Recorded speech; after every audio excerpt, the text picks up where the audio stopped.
Serial pelajaran anak TK dan PAUD. Halo, apakah adik-adik sudah tahu seputar pelajaran TK dan PAUD? Ayo kita belajar bersama. Kisah Nabi Yunus alaihi salam ditelan ikan paus. Kisah ini disebutkan beberapa kali dalam Al-Quran. Salah satunya surat Asy-Syaffat ayat 139 hingga 148. Diceritakan bahwa Nabi Yunus alaihi salam merasa putus asa berdakwah kepada kaumnya yang keras kepala. Setelah hampir puluhan tahun berdakwah, hanya sedikit yang mau menjadi pengikutnya. Akhirnya beliau pun meninggalkan kaumnya dengan perasaan marah sekaligus sedih.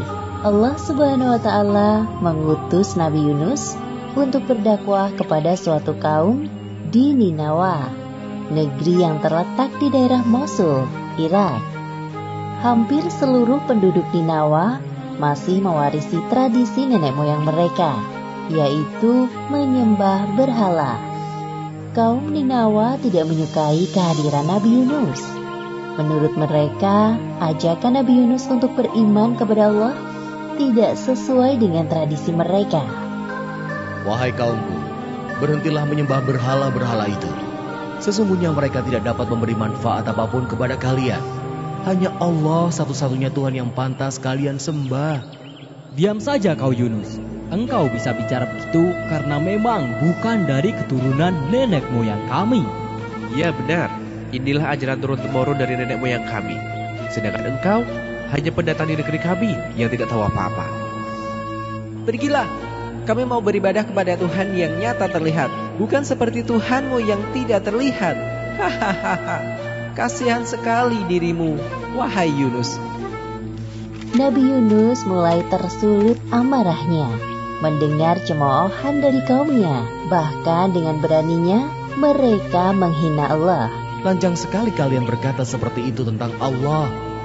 Wahai kaum Ninawa, tunggulah sebentar lagi azab akan turun kepada negeri ini. Aku telah berkali-kali memperingatkan kalian. Setelah beberapa tahun berdakwah, pengikut Nabi Yunus hanya sedikit. Berbagai cara telah dilakukan untuk mendekati kaum Ninawa. Namun mereka malah menghina Nabi Yunus. Sampai akhirnya beliau mulai putus asa. Kemarahan dan kekecewaannya bercampur menjadi satu. Kemudian Nabi Yunus mulai berdoa kepada Allah. Ya Allah, ya Tuhanku, hamba sudah tidak tahan lagi menghadapi keras kepalanya kaum Ninawa ini. Sekiranya Engkau mengutus hamba untuk berdakwah di tempat lain, hamba bersedia. Ya Allah, hamba mohon kabulkan permintaan hamba ini. Disinilah letak ujian Nabi Yunus. Beliau tidak sabar dalam menghadapi kaumnya dan akhirnya memilih untuk meninggalkan negeri Ninawa. Padahal tugas dakwahnya belum usai. Tak lama setelah kepergian Nabi Yunus, hal buruk terjadi pada kaum Ninawa. Tiba-tiba, cuaca yang awalnya cerah berubah menjadi gelap. Hah? Keras sekali suaranya. Apakah ini yang dikatakan oleh Yunus tempo hari? Wahai ayah, aku takut. Jangan takut wahai anakku. Ini pasti azab Allah yang dijanjikan Nabi Yunus kepada kita. Satu persatu kaum Ninawa mulai keluar dari rumahnya. Mereka bersujud dan mulai menyadari akan kesalahannya. Ya Allah, maafkanlah perilaku kami yang tidak mau beriman kepadamu. Kami sudah zalim kepada Yunus, Nabi utusanmu. Ya Allah, ampunilah perbuatan kami. Kami sungguh-sungguh bertaubat kepadamu. Ya Allah. Kemudian Allah tidak jadi menurunkan azab kepada penduduk negeri Ninawa. Seperti yang disebutkan dalam Al-Quran, surat Yunus ayat 98. Ketika mereka, kaum Yunus itu beriman, kami hilangkan dari mereka azab yang menghinakan dalam kehidupan dunia. Dan kami beri kesenangan kepada mereka sampai waktu tertentu. Sementara itu, Nabi Yunus telah berjalan cukup jauh. Sampailah beliau di tepi pantai. Langit sore nampak bersahabat. Terlihat di sana ada kapal yang akan berlayar. Kemudian Nabi Yunus pun ikut masuk ke dalam rombongan kapal yang akan berlayar itu. Semua orang heran melihat penampakan seorang nabi di dalam kapal. Namun para penumpang tidak berani menyapa Nabi Yunus. Mereka hanya saling berbisik. Nahkoda menggerakkan kapal cukup cepat. Ketika berada di tengah lautan, seketika itu angin bertiup kencang dan menggoyangkan sebagian badan kapal. Sepertinya akan terjadi badai. Lihat, hujan mulai turun. Aduh, bagaimana ini? Kasihan sekali anakku. Maaf tuan-tuan, sepertinya kita harus mengeluarkan barang-barang agar kapal tidak tenggelam. Baik.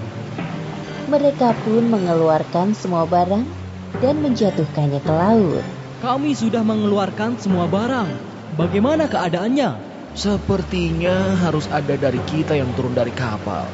Beban kapal ini masih terlalu berat. Apa? Bagaimana jika kita lakukan undian saja untuk menentukan siapa orangnya agar adil? Ya, cepat kita lakukan. Para penumpang kapal, termasuk Nabi Yunus, melakukan undian. Ternyata nama yang keluar adalah Nabi Yunus. Hah? Tidak mungkin dia. Aku yakin dia adalah orang baik. Nabi pula. Bagaimana kalau kita undi lagi saja? Ya, undi saja lagi. Lakukan lagi. Setelah melakukan undian kedua dan ketiga, tetap saja nama yang keluar adalah Nabi Yunus. Melihat kenyataan tersebut, Nabi Yunus pasrah dengan keadaan. Sudahlah tuan-tuan, tidak perlu dilakukan undian lagi. Aku ikhlas dengan keputusan ini. Aku akan turun ke laut agar kapal ini tidak tenggelam. Insya Allah ini takdirku. Orang-orang melihat Nabi Yunus dengan perasaan tidak rela. Kemudian Nabi Yunus bersiap untuk turun dari kapal. Beliau menatap ombak yang bergulung-gulung di hadapannya. Ya Allah, mungkin ini balasan bagiku atas sikap pengecut dan tidak sabar menghadapi ujian dakwah dari kaumku. Ampuni aku ya Allah. Demikianlah Nabi Yunus termasuk orang-orang yang kalah dalam undian tersebut, sehingga dilemparkan ke laut. Setelah Nabi Yunus menceburkan diri ke tengah laut, tak lama kemudian muncul seekor ikan paus yang sigap menelan beliau. Nabi Yunus pingsan selama beberapa hari di dalam perut ikan paus. Saat membuka mata, yang Nabi Yunus rasakan adalah kegelapan dalam jiwa dan raganya. Perasaan bersalah kepada Allah selalu menghantuinya.